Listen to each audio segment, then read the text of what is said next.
Pour cet après-midi, donc, nous avons encore une présentation que je vais vous donner maintenant et qui concerne la caractérisation du danger, où on va aller un peu plus en profondeur par rapport à hier. Hier, on a déjà fait connaissance avec la caractérisation des dangers, mais on voudrait aller un peu plus loin maintenant. Et puis après, nous allons vous proposer une autre activité, un peu dans la lignée de celle qu'on a eue maintenant, et qui concerne cette fois-ci plus la caractérisation du danger que l'identification du danger. Tout d'abord, on va quand même commencer par une petite comparaison entre l'identification et la caractérisation des dangers, et en insistant un peu sur les différences qu'il peut y avoir, notamment encore pour les dangers biologiques et les dangers chimiques. Ensuite, on va passer à la caractérisation des dangers chimiques et biologiques, et on va essayer aussi de faire un peu le point sur les données qui sont nécessaires pour réaliser une caractérisation des dangers. Donc, petit rappel, nous avons les 4 étapes ici d'évaluation du risque qui aboutissent à la caractérisation du risque, et cette caractérisation du risque, c'est vraiment l'interface entre évaluateur du risque et les gestionnaires du risque, puisque c'est ici que l'évaluateur du risque va livrer son produit sous forme généralement d'avis scientifique. On va livrer son produit au gestionnaire du risque, qui va en prendre connaissance, et qui va prendre connaissance aussi des différentes options de gestion, mais qui va faire des choix.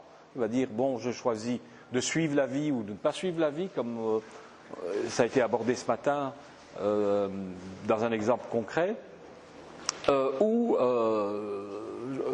d'envisager plusieurs options de gestion et de faire les choix qui conviennent le mieux.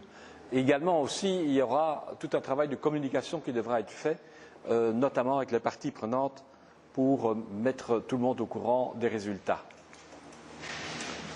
Donc, identification par rapport à caractérisation.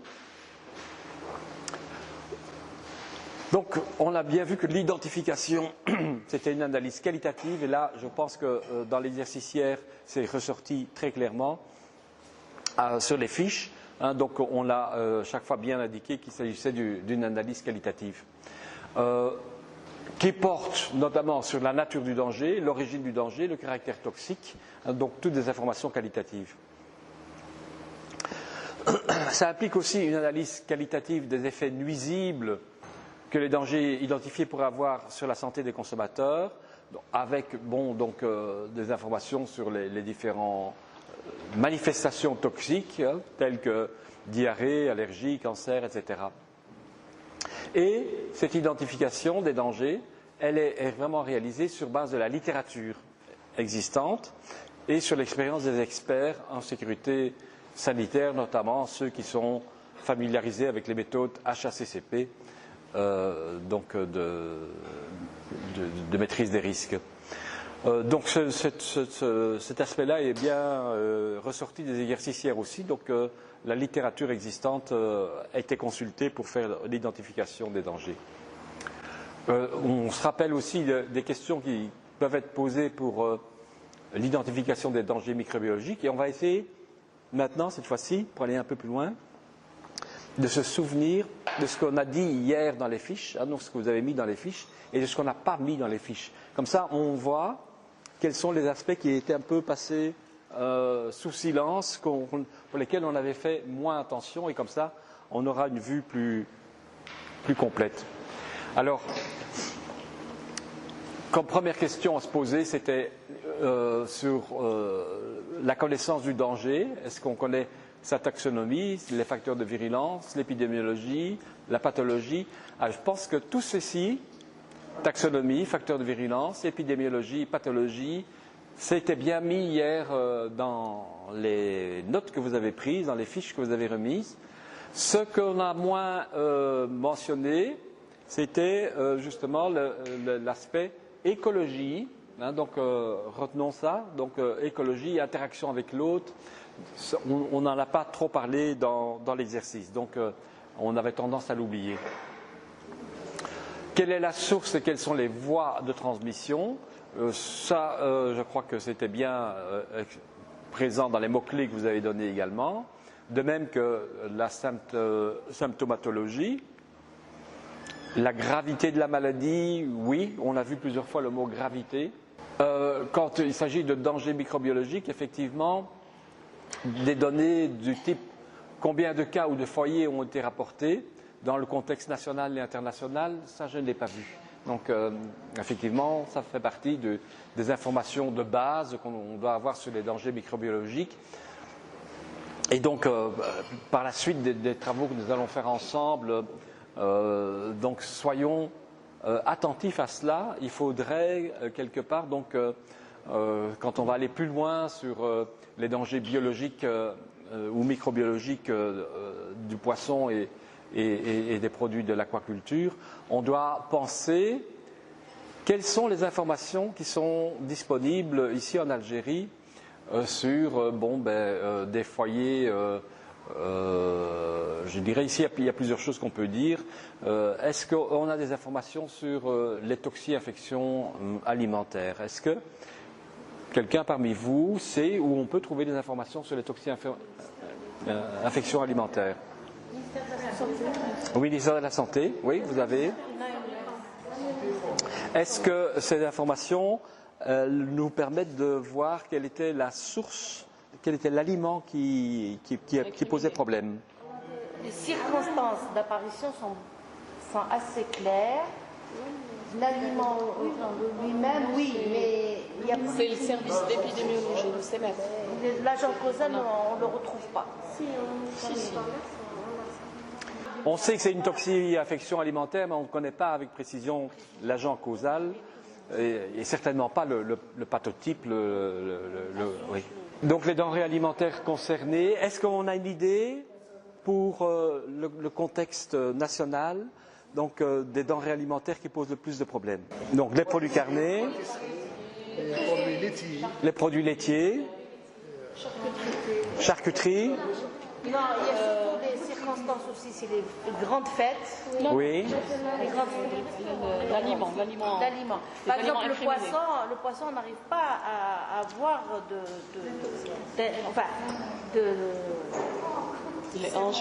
d'intoxication due à la consommation d'un poisson. On peut incriminer les mayonnaises, les crèmes.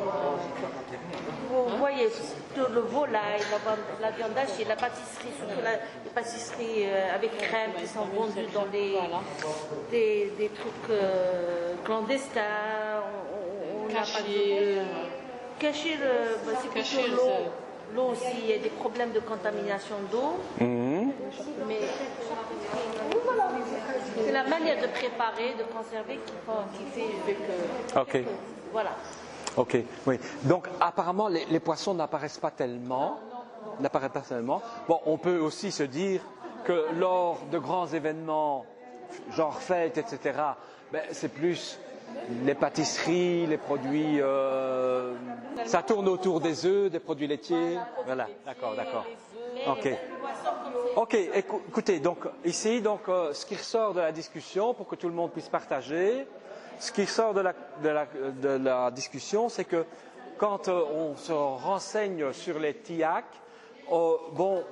d'abord on constate que c'est souvent dans le cadre de grands événements, de réunions genre mariage, qui réunissent beaucoup de personnes, des événements un peu exceptionnels, et que l'agent les denrées vers lesquelles on s'oriente, c'est plutôt du style quelque chose qui est lié aux œufs, comme les mayonnaises, ou aux produits laitiers, donc les crèmes pâtissières, etc. Maintenant aussi, qu'est-ce qui se passe avec le poisson qui fait que plus facilement, je dirais qu'avec les œufs ou les produits laitiers, on est averti qu'il pourrait y avoir un problème. On le sent. L'aspect. Voilà. Donc pour le poisson, on a quand même des indicateurs d'hygiène qui sont sont très pertinents. Voilà, voilà. Finalement, en plus, bon, s'il y a les premiers problèmes qui pourraient se poser avec les poissons, c'est lié à quel danger, vous pensez? Donc, avec le poisson, le premier danger, C'est le stockage. l'histamine. Hein? Donc, l'histamine, effectivement, l'histamine, c'est probablement le danger le plus fréquent, donc, qui est déjà lui-même un critère d'hygiène, donc c'est un danger très fréquent. Et donc, l'histamine, c'est vraiment le premier paramètre auquel on pense pour les produits à base de poisson. Quel facteur influence la croissance et la survie du micro-organisme? On n'en a pas parlé, non. On sait quand même aussi que c'est la température qui est très très importante. Est-ce que, au niveau poisson, puisqu'on est là pour le poisson, est-ce que vous êtes au courant de pratiques sur le terrain qui font qu'on pourrait avoir un problème de ce côté-là?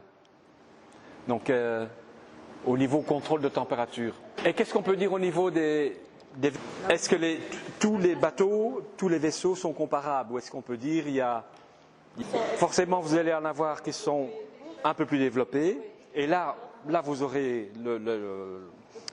Et qu'en est-il des petits métiers, comme on les appelle, les petits bateaux? Est-ce qu'ils ont de la glace à bord? Donc, ce qu'on dit ici, c'est qu'il y a une disparité. Il y a des vaisseaux modernes, bien équipés, avec des chambres frigorifiques, etc. Et puis, vous avez les petits métiers. Et là, bon, ça c'est quand même aussi une contrainte au niveau de la pêche. Hein, donc, avec cet équipement-là, si on peut juste faire une sortie de 6-7 heures et puis il faut rentrer, on ne peut pas non plus explorer toutes les zones explorables. Hein, on est obligé de se cantonner dans la zone très côtière. Oui, d'accord. Donc on voit là, on est un peu loin maintenant de l'identification des dangers, mais on voit quand même ici une contrainte qu'il peut y avoir au niveau de la pêche, c'est que les équipements ne sont pas toujours adéquats et limitent un peu les possibilités. Hein? C'est bien ça. Hein? Faisons le même exercice pour les produits chimiques. Le danger est-il connu? Ça a été dit. Donc là, j'insiste de nouveau sur le fait qu'il faut vraiment aller dans le détail aussi pour les produits chimiques, sur le détail des espèces qui sont toxiques. Et comme monsieur l'avait fait remarquer, vous l'aviez fait remarquer ce matin, parfois un peu paradoxal, pour l'arsenic, c'est les produits inorganiques qui sont toxiques, pour le mercure, ce sont les produits organiques. Donc, il faut bien être conscient de ces informations-là. Il faut que ces informations soient à notre disposition. Je crois qu'en ce qui concerne la source et les voies de transmission, on en a parlé assez. Ça aussi, le syndrome, on est bien d'accord, ça a été cité plusieurs fois. Gravité de la maladie également. Ça, on n'a pas trop évoqué. Combien de cas ont été rapportés? C'est vrai que c'est plus difficile à obtenir comme information. Et je pense que je l'ai dit d'emblée. Attendez, je l'ai dit d'emblée quand j'ai parlé au niveau global des dangers chimiques. Et j'ai comparé les dangers chimiques aux dangers microbiologiques. Et j'ai dit pour les dangers microbiologiques, on peut en citer 28 qui sont cause d'une trentaine de maladies, tandis que pour les produits chimiques, on n'en cite que 4 et il y en a des milliers d'autres qui sont présents. Pourquoi? Parce que pour les produits chimiques qui produisent par exemple des affections du type cancer, c'est multifactoriel. Et donc c'est plus difficile de dire, voilà, si j'ai des chiffres par exemple sur le cancer du poumon, pour l'Algérie, j'ai des chiffres sur le cancer du poumon, je ne peux pas dire que ce cancer du poumon vient de l'arsenic. Non, parce que je sais qu'il y a aussi beaucoup de fumeurs et que quand on fume, le cancer du poumon, il n'est pas loin. Donc voilà, c'est plus difficile de faire des liens très précis. Donc retrouver ici le nombre de cas, ça sera plus compliqué. Peut-être qu'on pourrait les avoir plus facilement pour ce qui est des allergies ou pour les intolérances. Là on a plus possibilité d'avoir des des données quantitatives. Les denrées alimentaires qui sont concernées, on en a dit un mot en disant que, attention, un danger comme le mercure, on sait qu'il est surtout présent dans certains types de poissons et pratiquement que là, tandis que d'autres dangers, on peut les rencontrer dans une variété d'aliments et quand on fait l'évaluation des risques, il faut sommer toutes ces ingestions, toutes ces expositions. Alors, le dernier point, le danger peut-il donner lieu à une intoxication ou bien est-ce que c'est plutôt un problème d'hypersensibilité, d'allergénicité? Je crois qu'on en a parlé ce matin, mais hier, dans l'exercice, on n'a pas vraiment évoqué ce point. Donc, rappelons-nous maintenant que pour les produits chimiques, on a aussi toute une panoplie de symptômes qui peuvent se manifester, qui sont soit des pathologies lourdes, sérieuses, qui conduisent jusqu'à la mort, mais qu'on a aussi des réactions simplement d'intolérance, d'hypersensibilité, une petite réaction cutanée, sans trop de gravité en matière de mise en question de la survie de la personne, mais qui sont quand même des désagréments dans la vie de tous les jours. Et c'est quelque chose qu'on voit de plus en plus, notamment en matière d'intolérance, comme on voit de plus en plus de gens intolérants au gluten, intolérants au lactose. Ces genres de pathologies, entre guillemets, sont de plus en plus fréquentes. Et il faut quand même faire une distinction entre ce genre de phénomènes-là et ceux qui sont quand même plus mortels, plus critiques en termes de chiffre de mortalité, par exemple. Alors maintenant, allons un peu plus loin dans la caractérisation des dangers chimiques. Donc vous vous souvenez, elle est encore là, donc notre courbe sigmoïde ici, dose, effet. Alors, on se rappelle qu'on peut déterminer différents points ici, notamment la concentration qui correspond à 50% d'effet. Et on a dit ça, c'est surtout pour des manifestations aiguës, comme la toxicité aiguë. On s'intéresse alors à la DL50, mais que en toxicologie alimentaire, on est beaucoup plus précautionneux que simplement s'intéresser à la DL50. On doit être beaucoup plus vigilant et on doit faire attention à des paramètres beaucoup plus sensibles. Et donc on va plutôt s'intéresser soit à la plus faible dose toxique, soit à la dose sans effet qui se trouve là. Et donc, c'était un peu le résultat de ce qu'on avait dit hier.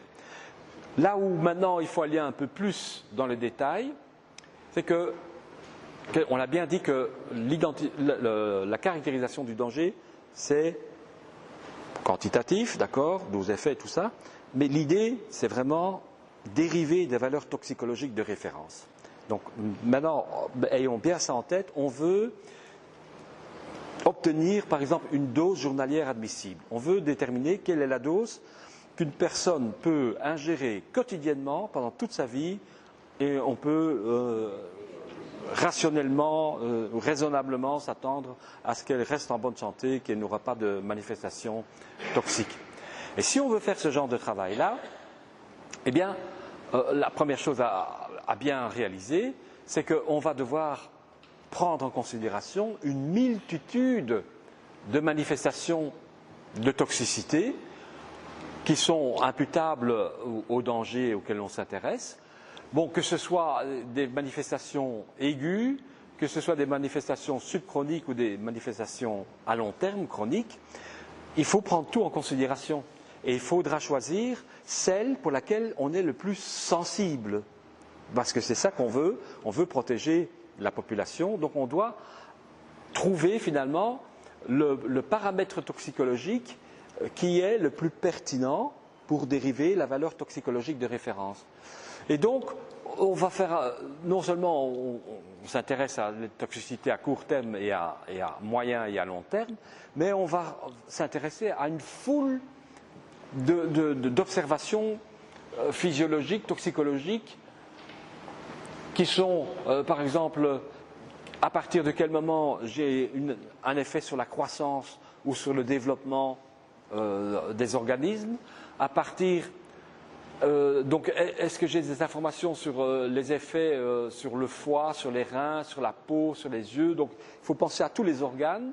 Quel est le plus sensible? Est-ce que le danger auquel je suis confronté, il va d'abord affecter les reins ou bien il va d'abord affecter le foie ou est-ce que ce qui est le plus sensible, c'est l'induction de cancer? Il faut avoir les informations sur toutes ces différentes manifestations toxicologiques qui peuvent se manifester. Et donc, il y a dans un dossier toxicologique quantité de paramètres qui sont mesurés. Les paramètres sanguins, la tension artérielle, le développement des tumeurs. Quand une expérience est terminée, on travaille essentiellement sur les rongeurs comme les rats. Quand une expérience de toxicité chronique sur 90 jours est terminée, qu'est-ce qu'on fait? On sacrifie les animaux et puis on va les disséquer, on va regarder tous les organes, on va faire des coupes histologiques et on va regarder au niveau des différents tissus s'il n'y a pas d'aberration qui apparaissent. Et donc, il y a vraiment l'ensemble de tous les paramètres sont passés en revue. Et une fois qu'on a tout ça, ce sont même des dossiers extrêmement volumineux, une fois qu'on a tout ça, on va déterminer la dose sans effet, mais pour le phénomène le plus pertinent, c'est-à-dire la dose sans effet la plus faible qui se manifeste. Si c'est le foie qui a la dose sans effet la plus faible, ce sera le foie qui sera l'organe pour lequel on va se préoccuper le plus et on va essayer de dériver une valeur toxicologique de référence qui va protéger le foie. Et on sait que si on protège le foie, on va protéger tout le reste parce que pour faire un effet toxique sur les reins ou sur la peau, il faut des concentrations beaucoup plus élevées que celles sur le foie. Donc, vous voyez, c'est l'importance de déterminer vraiment l'organe ou la manifestation toxicologique qui est la plus pertinente pour dériver la valeur toxicologique de référence. Et puis, il n'y a pas une valeur toxicologique de référence, il y en a toute une série. D'abord, il y a une différence qu'on peut faire entre les valeurs toxicologiques de référence à court terme et celles à long terme. Il y en a une à court terme qu'on utilise souvent dans le milieu des pesticides et qui est l'Acute Reference Dose, ARFD, et c'est la quantité exprimée en milligrammes de toxiques par kilo de poids corporel et par jour que l'on peut ingérer généralement en un repas. Donc, puisqu'on est dans le court terme, on veut savoir si je prends maintenant un seul repas avec une dose importante de toxiques, eh bien, ce n'est pas la même chose que si je prends pendant des années et des années un aliment qui contient une petite dose mais qui peut s'accumuler repas après repas.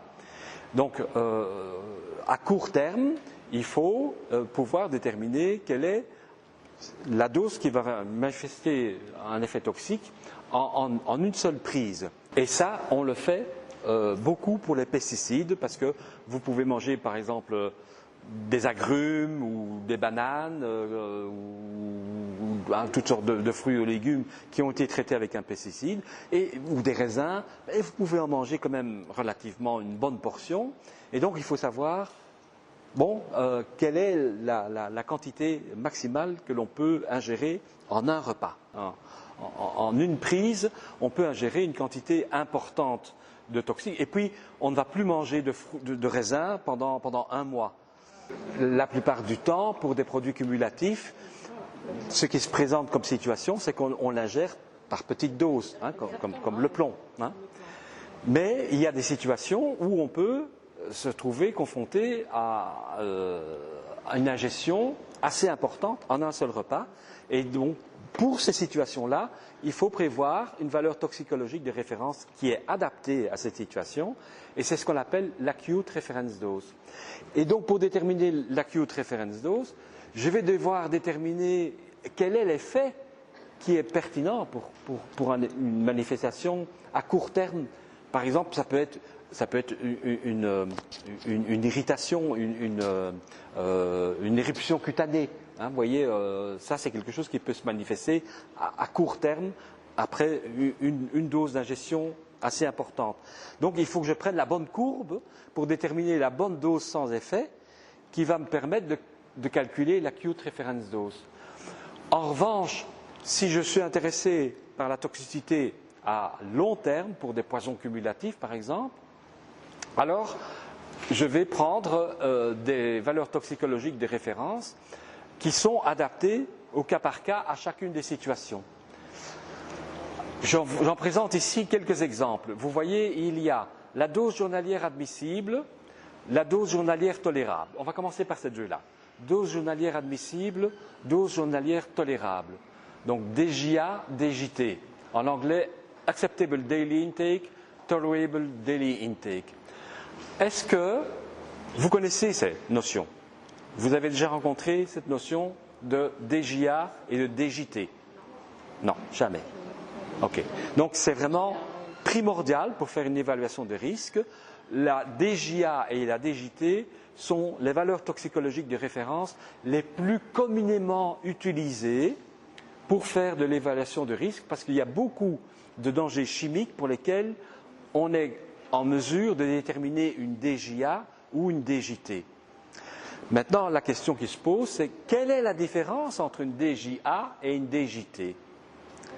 En fait, il n'y a pas de différence. En fait, c'est la même chose. Simplement, on va utiliser la formulation dose journalière admissible dans le cas de dangers qui ont été introduits volontairement dans la chaîne alimentaire. Et on va utiliser le terme de dose journalière tolérable dans le cas de dangers qui sont présents dans la chaîne alimentaire, mais ce n'est pas sciemment que l'homme les a introduits dans la chaîne alimentaire. Un insecticide, c'est quelque chose qu'on introduit volontairement dans la chaîne alimentaire. Donc, pour les insecticides, on va parler de dose journalière admissible. Et donc, on va parler d'une façon générale de dose journalière admissible pour les pesticides. Donc, pesticides, ça veut dire insecticides, fongicides, etc., etc. Pour les médicaments vétérinaires, puisqu'ils sont introduits sciemment, volontairement, et encore pour quelque chose. Pour les additifs, tout ce qui est additif, conservateur, parce qu'on les introduit sciemment. Donc dans ces cas-là, on va parler de dose journalière acceptable. Pour tout ce qui est contaminant de l'environnement, les mycotoxines, le cadmium, le plomb, on va parler de dose journalière tolérable. Mais c'est la même chose. Le principe pour la détermination est exactement le même. Ok, donc on a déjà fait connaissance avec deux valeurs toxicologiques de référence à long terme. Vous voyez qu'il y en a d'autres, je ne les ai pas toutes mises, mais on parle par exemple de TWI ou dose hebdomadaire tolérable, ou on parle aussi de dose donc hebdomadaire ou oui, il y a une faute ici. Il y a aussi avec un M, je devrais corriger ça, il y a la TWI et il y a la TMI ou la PTMI, avec un M au lieu du W. Alors la différence, donc, c'est que ici on parle de jours, ici on parle de semaines, et il y a une erreur ici dans le diapo, il devrait y avoir normalement PTMI, et alors on parle du mois. Pourquoi parfois on l'exprime en fonction du jour? Pourquoi on l'exprime parfois en fonction d'une période de temps plus longue? En fonction... Oui. Pour tenir compte d'une possibilité de propriété cumulative.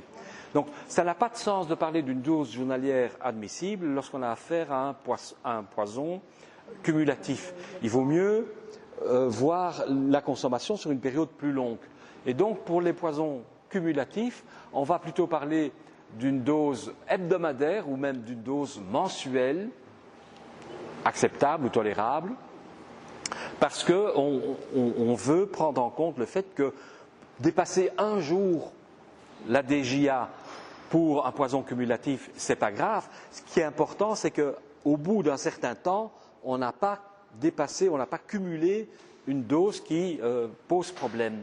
Donc, pour bien que cette notion de poison cumulatif soit prise en compte, on exprime la valeur toxicologique de référence par jour lorsqu'il s'agit d'un poison qui n'est pas cumulatif, mais on va l'exprimer sur une échelle de temps plus longue, comme la semaine ou le mois, lorsqu'il s'agit d'un composé qui a des propriétés cumulatives. Par exemple, les pesticides, non, parce que les pesticides actuels ne sont plus bioaccumulables. C'était les anciens.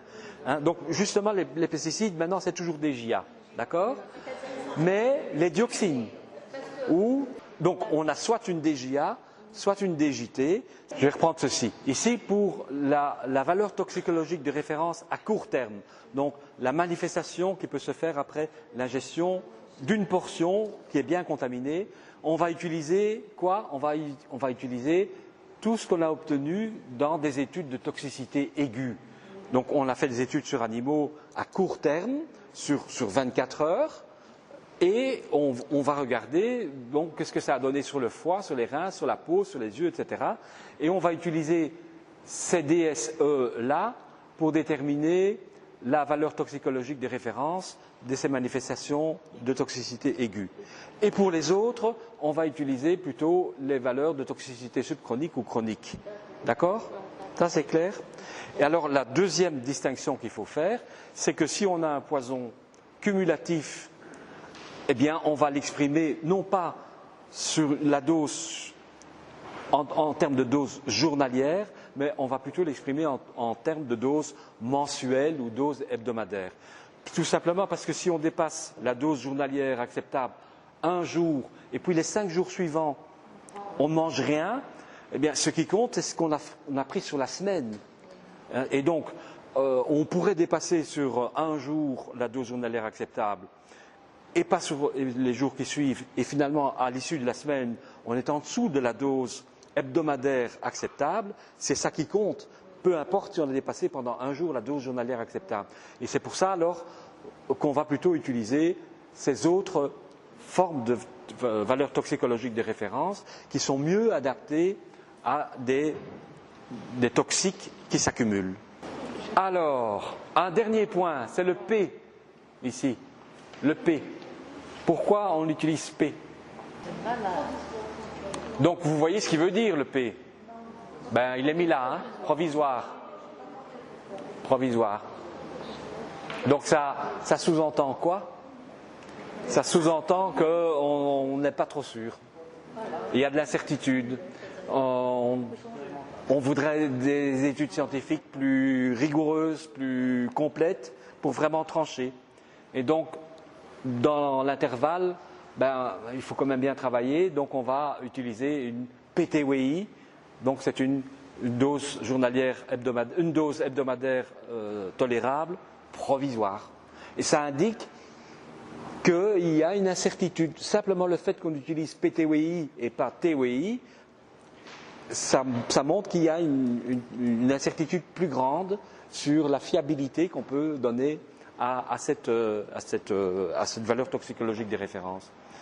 Donc ça montre aussi le caractère un peu précautionneux que l'on prend, l'évaluation des risques. On fait une distinction entre des cas où c'est bien clair et net, on a assez d'informations, et d'autres où on l'avoue franchement, on a des doutes, hein, et donc on va utiliser une PTWI. Ça va? Dans quel cas le quatrième, le dernier, hein? Donc là, nous allons voir un exercice avec le cadmium. Et nous allons voir que les valeurs toxicologiques des références, elles ont été d'abord proposées, je dirais, avant l'année 2000, par le JECFA, c'est le Joint Committee for Food and Additives. C'est donc un comité d'experts qui réunit les gens de la FAO, de l'OMS et qui travaillent sur les additifs. Et voilà. Et le JECFA a travaillé sur le cadmium, on va voir, et il a proposé une PTWI de, je ne sais plus par cœur la valeur, non. Et puis, par après, l'Union européenne a créé son EFSA, comme je vous ai expliqué hier, et l'EFSA a créé des comités d'experts pour aller plus loin dans l'analyse toxicologique, notamment pour le cadmium. Et donc, ça s'appelle des panels, le panel CONTAM, pour contaminants. Et ce panel, il a commencé à examiner tout ce qui était disponible comme données épidémiologiques, toxicologiques, biomarqueurs d'exposition autour du cadmium. Et à l'issue de tous ces travaux, il a proposé non pas une PTWI, mais une TWI qui est plus faible que la PTWI. Et il a appelé TWI pour bien faire la distinction en disant nous, on a des données costaudes pour dire que on est plus sûr de ce qu'on avance que ce que le JECFA avait fait auparavant avec sa PTWI. Vous voyez?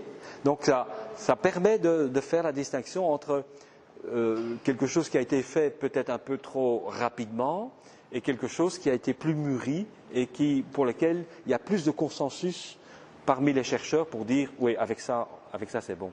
Et vous allez voir, parce que ce sera notre exercice pour demain, et vous allez voir que cette PTWI et cette TWI sont différentes. Ok, donc on voit un peu plus clair dans les valeurs toxicologiques des références. Donc vous comprenez aussi pourquoi on utilise le terme valeur toxicologique de référence, VTR, parce que il y en a beaucoup, il y en a de différentes sortes, et donc voilà, pour simplifier, on va utiliser le vocable VTR. Bon, tout ça ne nous indique toujours pas comment on détermine la VTR. Alors, la caractérisation des dangers, c'est donc dériver une VTR. Pour cela, on va partir, comme on l'a déjà dit, de cette dose sans effet. En anglais, c'est NOAEL, No Observed Adverse Effect Level. Donc c'est le niveau auquel on n'observe aucun effet néfaste dans la courbe dose-réponse. Donc ici, donc, il n'y a aucun effet néfaste. Donc ça, c'est la NOAEL, en français DSE, mais on utilise souvent le vocable NOEL ou NOAEL en toxicologie. Ok, donc,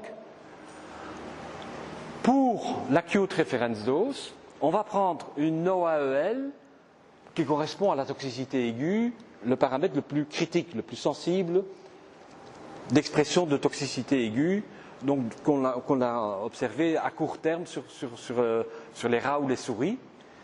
On prend donc la dose sans effet pour des études à court terme et on divise par un facteur. Avant, on disait facteur de sécurité. Maintenant, en toxicologie, on préfère dire un facteur d'incertitude. Parce que ce n'est pas vraiment un facteur de sécurité, c'est plus un facteur d'incertitude.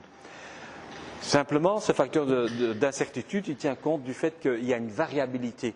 Il y a une variabilité entre les individus, il y a une variabilité entre les espèces.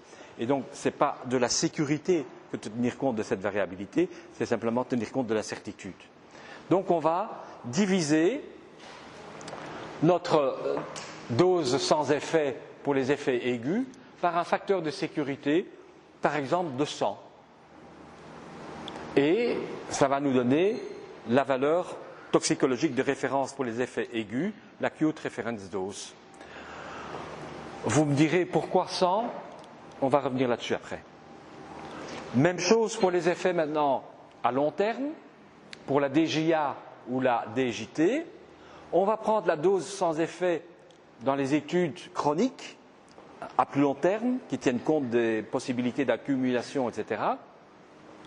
Et cette NOEL, donc je l'ai appelée NOEL 2, parce que ça c'est celle pour les effets chroniques, ça c'est pour les effets aigus, ça c'est pour les effets chroniques.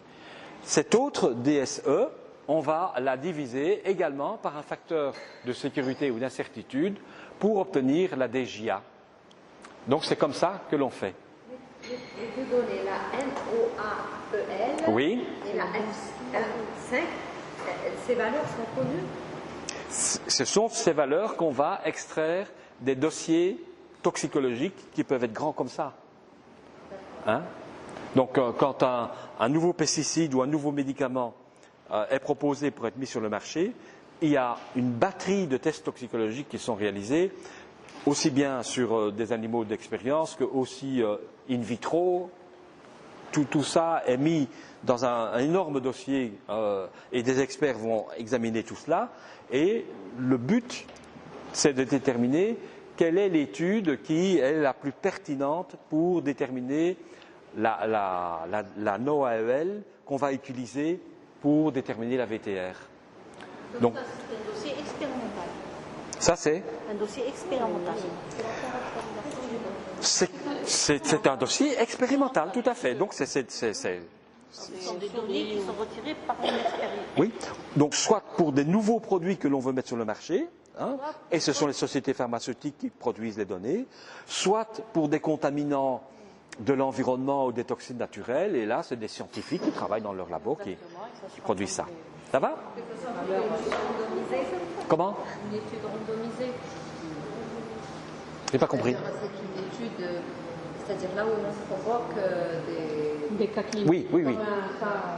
Oui, c'est ça, oui. Oui. Notamment. Mais c'est souvent donc des études des études sous conditions contrôlées, hein, donc avec des lignes directrices bien précises, avec des protocoles bien précis. Le nombre d'animaux est fixé, le temps est fixé, donc toutes les modalités sont fixées. Bon. Oui. Pourquoi on a choisi la ARFT pour les effets aigus et les deux autres pour les effets chroniques? Parce que on aurait pu prendre que la DJA pour les effets chroniques. Hein. Mais donc la DJA, elle tient compte du fait qu'on peut manger un petit peu tous les jours. Donc on fait les essais sur rongeurs, par exemple, et on leur donne une petite dose tous les jours. Et on donne à certains rats une toute petite dose, à d'autres une dose un peu plus grande, et puis à d'autres une dose encore un peu plus grande. Et ça va sur 90 jours. D'accord ? Donc ça reste des doses relativement faibles. Mais il se peut que quelqu'un, un jour, mange une dose beaucoup plus forte que ça, mais juste une seule fois.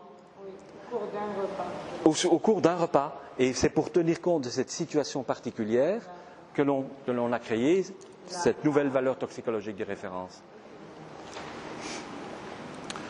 Alors, donc ici, on peut dériver maintenant des valeurs toxicologiques de référence suivant cette méthodologie. Seulement, il faut faire une distinction suivant qu'on a affaire à une substance non cancérogène ou une substance cancérogène.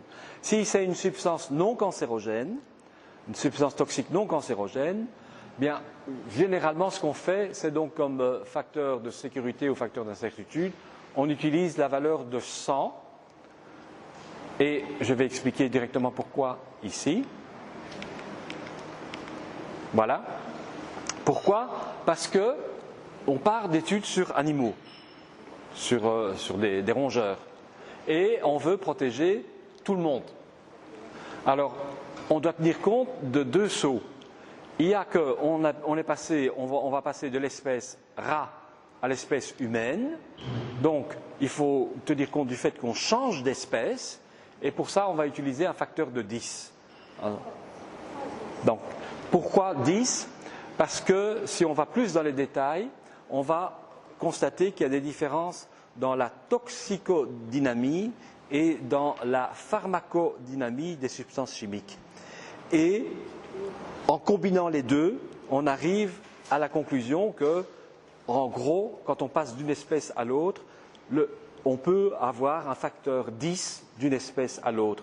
Ça veut dire qu'il y a des espèces qui peuvent éliminer plus vite, il y a des espèces qui sont plus sensibles parce que leur cible moléculaire est plus sensible que d'autres, mais l'un dans l'autre, on a constaté que d'une espèce à l'autre, on a un maximum d'un facteur 10 en tenant compte de ces différents paramètres. Et maintenant, d'un autre côté, tous les humains ne sont pas les mêmes. Hein. Vous avez des hommes, vous avez des femmes, vous avez des gens résistants, des gens moins résistants. Donc il faut tenir compte de la variabilité au sein de l'espèce humaine. Et pour ça, on utilise un autre facteur de 10 sur le même principe. C'est que d'une personne à l'autre, il y a des gens qui vont éliminer plus vite, il y a des gens qui ont un système moléculaire qui va répondre plus vite que d'autres, etc. Et donc, d'expérience, on sait qu'en utilisant ces deux facteurs de sécurité, on peut tenir compte du saut entre espèces et de la variabilité au sein d'une espèce. Et donc, dans le cas standard, on va utiliser ce facteur 100 qui est égal à 10 fois 10, donc pour tenir compte de ce passage du rat à l'ensemble des êtres humains. Maintenant, si on a des données sur l'espèce humaine, donc à ce moment-là, si ce facteur, il peut d'une certaine façon être court-circuité, parce qu'on a eu des informations directement sur l'espèce humaine, et donc on peut utiliser un facteur plus petit que 100, parce qu'on a moins de sources d'incertitude. Tout comme quand on a affaire à certains dangers élevés, là, on veut être un peu plus précautionneux. Là, on peut vraiment parler alors de facteurs de sécurité. On veut introduire une sécurité un peu plus grande et on va alors introduire un facteur de sécurité supérieur à 100 parce que on veut être plus rassuré et on veut apporter plus de certitude qu'on maîtrise bien tout. Mais qu'est-ce qui se passe quand on a affaire à une substance cancérogène? Là, il faut faire une distinction entre les produits génotoxiques et les produits non génotoxiques. Alors, la différence entre les deux, c'est que les produits génotoxiques, ils vont altérer le gène, et que quand il y a une altération du gène, cette altération, elle peut être provoquée à la limite par une seule molécule. Je prends l'aflatoxine dont j'ai parlé ce matin, le poison naturel le plus cancérogène que l'on connaisse. Eh bien, cette aflatoxine, elle réagit avec l'ADN et il suffit d'une molécule d'aflatoxine pour faire une anomalie dans la séquence de DNA. Et une anomalie dans la séquence du DNA, ça peut donner lieu à ce qui va à terme devenir une tumeur. Hein. Donc, le principe pour ces substances génotoxiques, c'est qu'il n'y a pas de seuil de toxicité. Donc, même les toutes petites, les plus faibles quantités peuvent provoquer un certain nombre de cancers, si petits soient-ils, mais ils peuvent le provoquer. Il n'y a pas de seuil. Donc, il y a une continuité. Et donc, pour les substances génotoxiques, on a quand même un grand problème du fait qu'il n'y a pas ce seuil. Alors, pour les autres, les non génotoxiques, là, généralement, ce qu'on fait, c'est simplement prendre un facteur de sécurité plus important, 1000 au lieu de 100, pour quand même, parce que le cancer, c'est quand même quelque chose de grave, donc on va mettre plus que les 100 habituels, on va mettre 10 fois plus, on met 1000. Ça, c'est ce qu'on fait généralement pour les substances non génotoxiques. Mais si on a fait la substance génotoxique, je vais vous donner des exemples de substances génotoxiques. Je vous ai déjà parlé des aflatoxines, les hydrocarbures aromatiques polycycliques, ça fait partie de ça aussi. L'acrylamide, ça fait partie de ça aussi. Donc, les 3-MCPD, ça fait partie de ça aussi. Donc, tout ça, ce sont des substances pour lesquelles il n'y a pas de seuil de toxicité. Donc, ce qu'on dit ici, c'est qu'on va mettre les doses le plus bas possible, mais il faut que ça reste raisonnable. Et donc, c'est ça que ça veut dire là. As low as ALARA, as low as reasonably achievable. Donc, c'est aussi bas que raisonnablement possible. Ça, c'est le principe. on va se dire il faut que ce soit le plus bas possible, mais il faut quand même que ça tienne encore dans notre monde. Il faut quand même qu'on puisse continuer à s'approvisionner et qu'on ne mette pas une croix sur toutes les possibilités d'approvisionnement dans les denrées en question. Donc ça c'est le principe alors qu'on en sort pour ce type de substance, le principe ALARA. Alors on va passer maintenant au danger biologique. Danger biologique, généralement il y a moins d'évidence scientifique avec des informations dose-effet comme on les a pour les produits chimiques. Donc pour les dangers biologiques, souvent on a affaire à beaucoup plus de variabilité. Vous avez d'une souche à l'autre, ça change, donc on a beaucoup plus de difficultés pour tout maîtriser, pour faire des expérimentations avec tout qui est bien contrôlé à cause de la variabilité qui existe entre les différentes souches d'agents biologiques qui existent. Ça, c'est le gros problème que l'on a pour les agents biologiques. Mais malgré tout, on essaye de déterminer quelle est la dose à atteindre pour provoquer des symptômes par un agent biologique chez 50% des consommateurs. On essaie quand même d'avoir des informations là-dessus. Mais le problème, comme je vous disais, c'est qu'une dose infectieuse peut ne correspondre qu'à une seule particule virale ou à un seul kyste de Giardia, tandis que des doses beaucoup plus élevées d'agents pathogènes, bactériens, sont habituellement nécessaires pour produire une infection. Donc, il y a des agents biologiques, c'est un peu, on rejoint, il y a une certaine analogie avec les produits chimiques, c'est que parfois même juste un seul organisme de l'espèce, c'est déjà un risque qu'on ne peut pas prendre. C'est le cas, par exemple, pour certains virus. Et dans d'autres cas, on peut tolérer jusqu'à 10 000, 50 000 cellules par gramme ou par 50 grammes d'aliments. Donc, malheureusement, souvent, on a moins d'informations pour les dangers biologiques. Maintenant, les bases de données pour identifier et caractériser les dangers. Donc, il y a ce fameux Rapid Alert System for Food and Feed, a été mis en place dans cette réforme dont j'ai parlé avec la Food Law, donc cette réforme de la politique sanitaire. Au début des années 2000, on a mis ce système au point, sur pied, donc de Rapid Alert System for Food and Feed. C'est un outil de communication entre les États membres qui concerne tout problème détecté pour les aliments produits en Europe ou importés par des pays européens.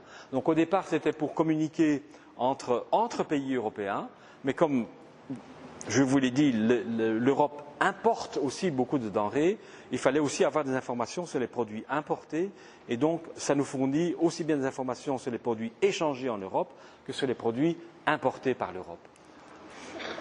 Alors, quand un laboratoire détecte quelque chose d'anormal, une non-conformité, eh bien, il est obligé de l'introduire dans le système RASFF pour que tous les membres du réseau en soient avertis. Et c'est ce qu'on appelle une notification. Et la notification, elle peut être de différents types. Ça peut être simplement une information pour attention.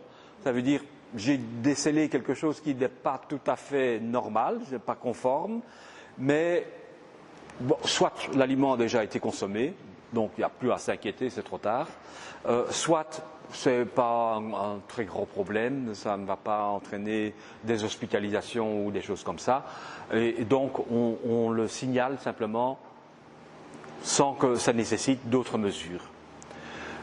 Il peut y avoir aussi des notifications qui seront des informations pour suivi.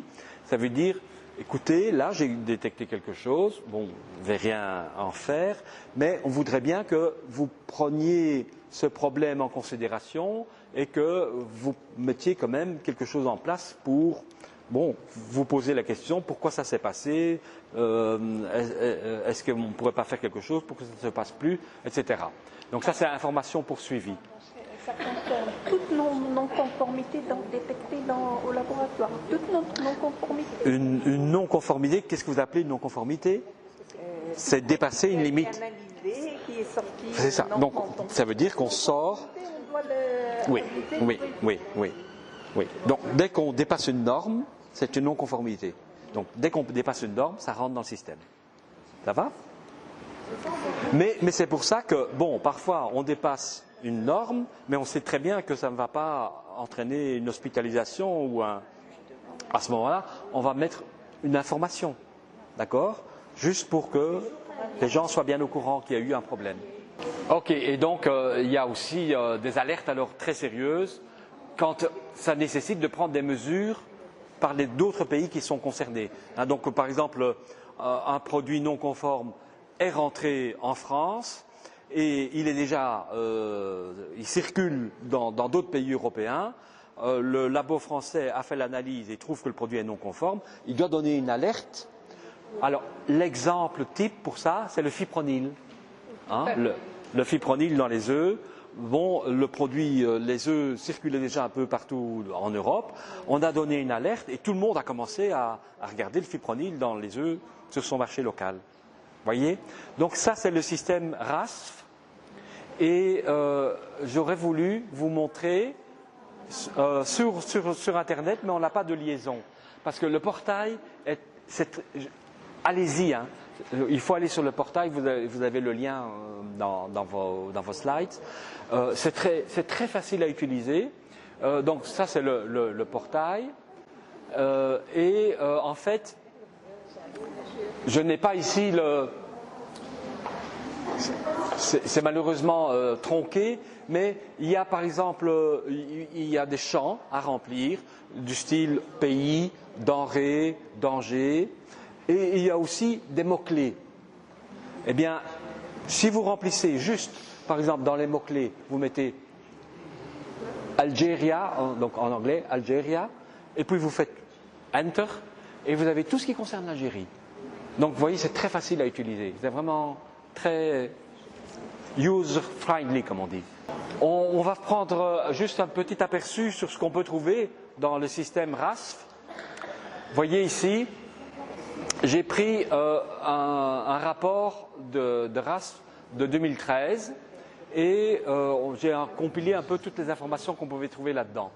Alors, sur l'année 2013, par exemple, on a pu voir que la combinaison, c'est l'exercice que vous avez fait, hein, combinaison danger, produits consommés. Hein.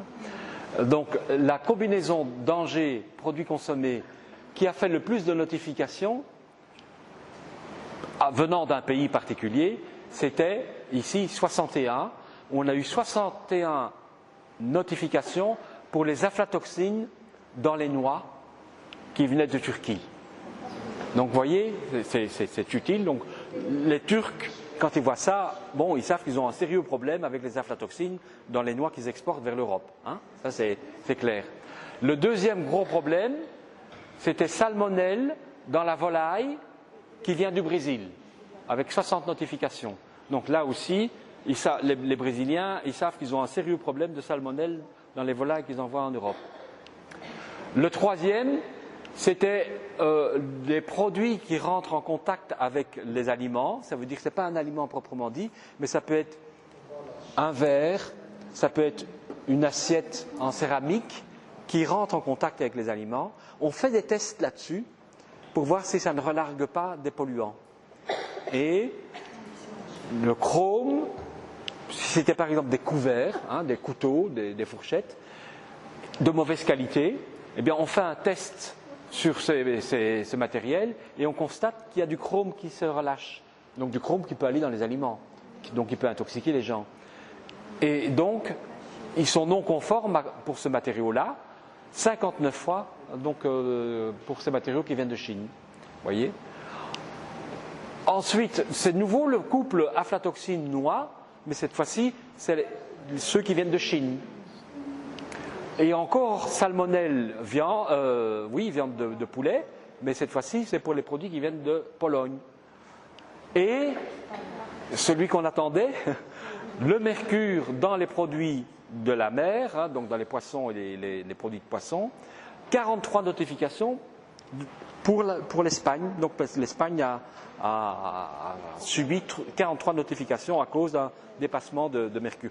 Donc par rapport aux notifications que je vous ai épinglées hier, sur 2005 à 2012 pour l'Algérie, pour le mercure, je crois qu'on était autour de 30. Donc de 30 sur une dizaine d'années. Vous voyez, l'Espagne, elle fait mieux. Hein. Donc sur une année, elle avait eu 43. Hein. Donc vous voyez, bon. C'est des analyses, c'est-à-dire régulières et tout. Comment? Encore faut-il qu'il y ait des analyses régulières en Algérie. Oui, en fait, donc les problèmes de l'Algérie viennent du fait que les analyses ont été faites en Europe, avec les cargaisons envoyées par l'Algérie. Ok, alors, un autre point de vue sur ce qu'on peut sortir du RASFF, on regarde ici par catégorie de danger le nombre de notifications. Alors, les agents biologiques champions, hein, puisque rien que les micro-organismes, on ne parle même pas des parasites, 774 notifications, hein, que vous voyez sur une année. Les résidus de pesticides, 452. Les mycotoxines, 405. Et les métaux lourds, 290. Voilà. Ces notifications sont lancées. Ça veut dire qu'il y a votre...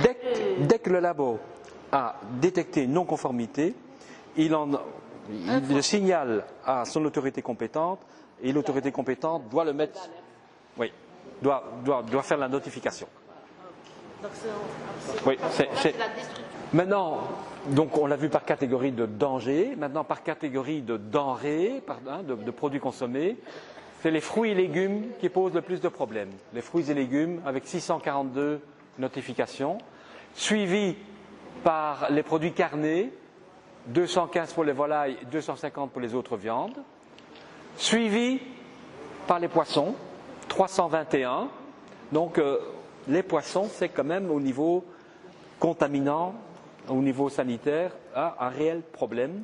On voit qu'il y a pas mal de notifications par rapport à ce qu'ils représentent dans la ration alimentaire.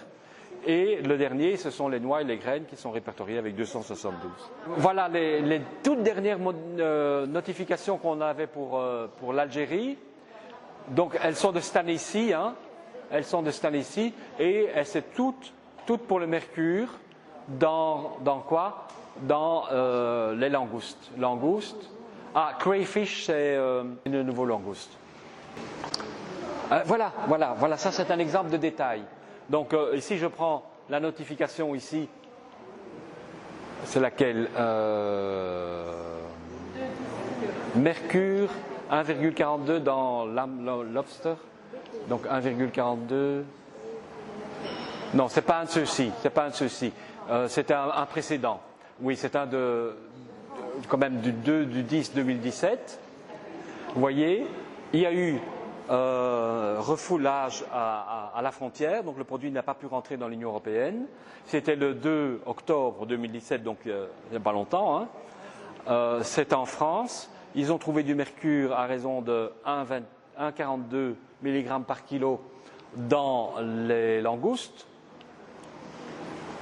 Et la décision a été notifiée comme étant sérieuse.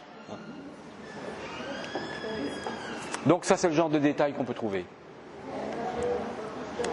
Non, excusez-moi. Donc ça c'est la ligne telle qu'elle apparaît. Et puis normalement il y a encore des détails. Et les détails ils sont ici. Et là on voit comme détail, bon, il n'y a pas beaucoup plus, hein, mais par exemple on voit que l'action qui a été entreprise c'est la destruction. Destruction. Voilà.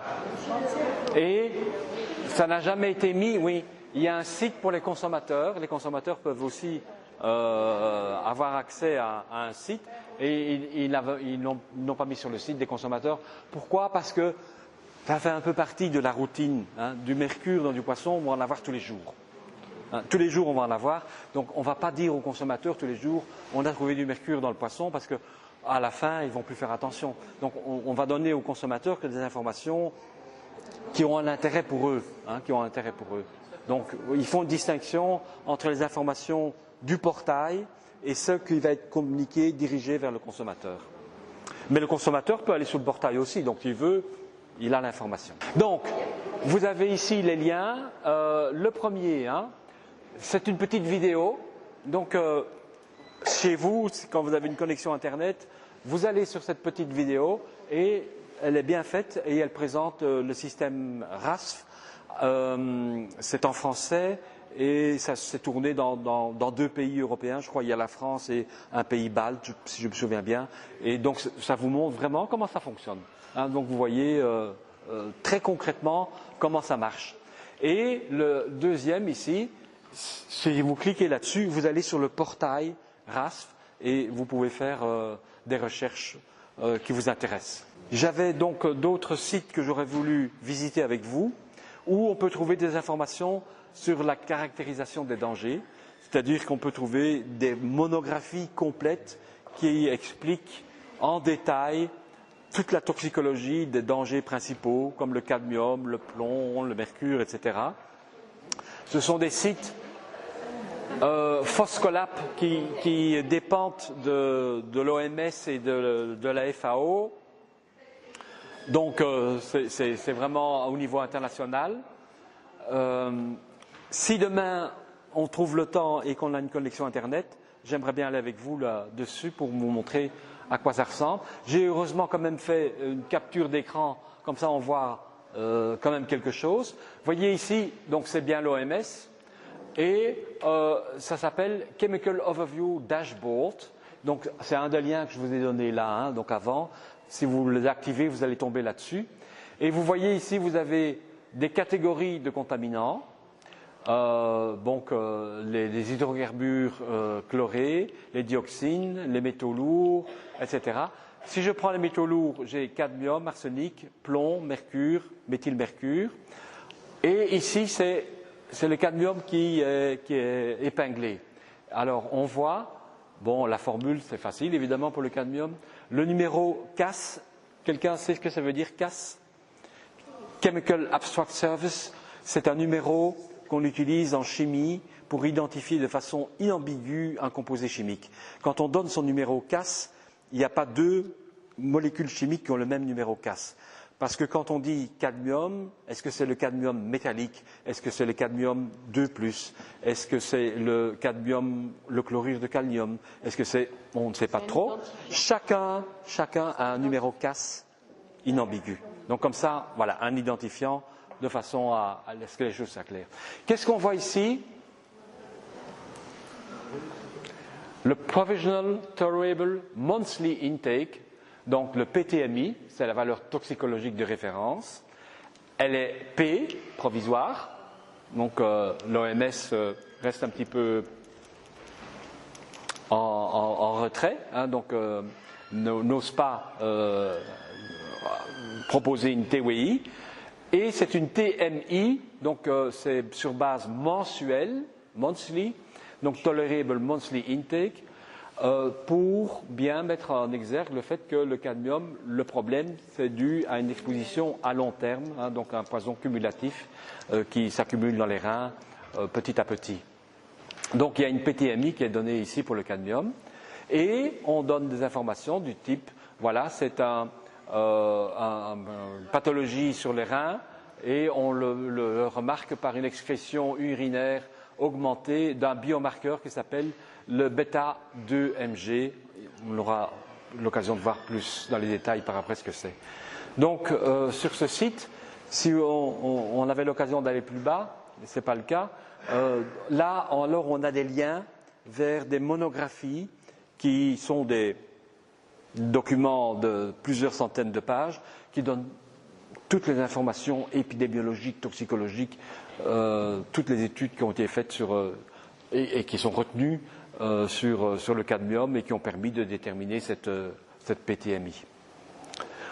Voilà, en conclusion, donc, on a bien vu que cette fois-ci, on est sorti du qualitatif avec cette caractérisation du danger, on est vraiment rentré dans le quantitatif.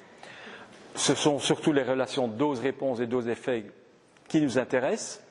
Et le but ultime, c'est vraiment de pouvoir dériver une VTR ou une dose infectieuse.